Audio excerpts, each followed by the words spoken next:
Sir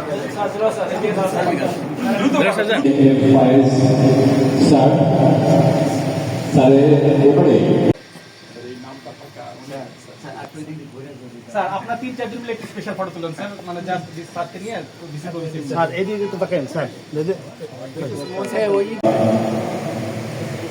Dhaka বিশ্ববিদ্যালয়ের সাবেক সফল ভাইস চ্যান্সেলর, বাংলাদেশের একজন পরিচিত এবং অত্যন্ত সুনামের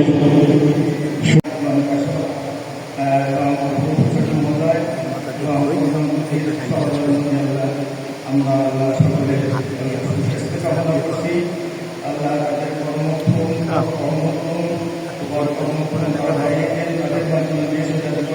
তাদের অনেক এগিয়ে যাবে ইনশাআল্লাহ। আপনারা যে ভূমিকা পালন করছেন, যেখানে অনেক বিশ্ববিদ্যালয় যেগুলো বহু প্রাচীন, তারা যতটুকু কন্ট্রিবিউট করতে পারছে, আপনারা তাদেরকে ডিম দিয়ে এগিয়ে যাচ্ছেন।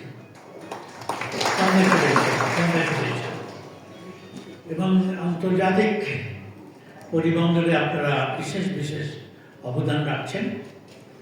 এর মধ্যে দিয়ে আমাদের দায়িত্বও বৃদ্ধি পেয়েছে। ইউনিভার্সিটি গ্রান্টস কমিশনের দায়িত্ব হচ্ছে সহযোগিতার হাত বাড়িয়ে দেওয়া। ইনশাআল্লাহ সেই সহযোগিতার হাত আমরা সবসময় বাড়িয়ে দিতে চেষ্টা করি। আমার কাছে মনে হচ্ছিল যখন দেখছিলাম যে আপনারা অতীতকে একটু চমৎকারভাবে ধারণ করে এগিয়ে যাচ্ছেন। এই পটুয়াখালী এমনি কিন্তু অনেক পরিচিত, কিন্তু পটুয়াখালী বিজ্ঞান ও প্রযুক্তি বিশ্ববিদ্যালয় পটুয়াখালীকে বিশ্বের কাছে আরো বেশি পরিচিত করে তুলছে।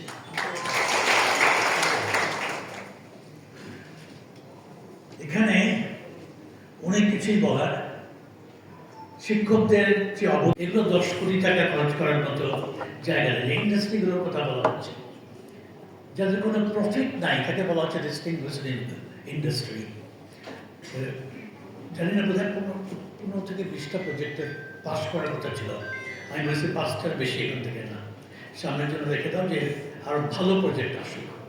এই টাকাগুলো সত্যি এই যে ফান্ড, এটা খুব যথাযথভাবে ব্যবহার করতে পারলে আমরা এগিয়ে যাবো। বিশ্ববিদ্যালয়গুলো তো যদিও সমাজের একটি অংশ, ইজ গ্লোবাল ওরিয়েন্টেশন, ইন্টারন্যাশনালি এগিয়ে যাওয়ার জন্য আমাদের প্রস্তুত করতে হবে। সেখানে সমাজের প্রথমেই সমাজের সমস্যাগুলোকে চিহ্নিত করে সমাজের রাস্তা বের করা, তো সেদিকে আমরা বেশি নজর রাখছি।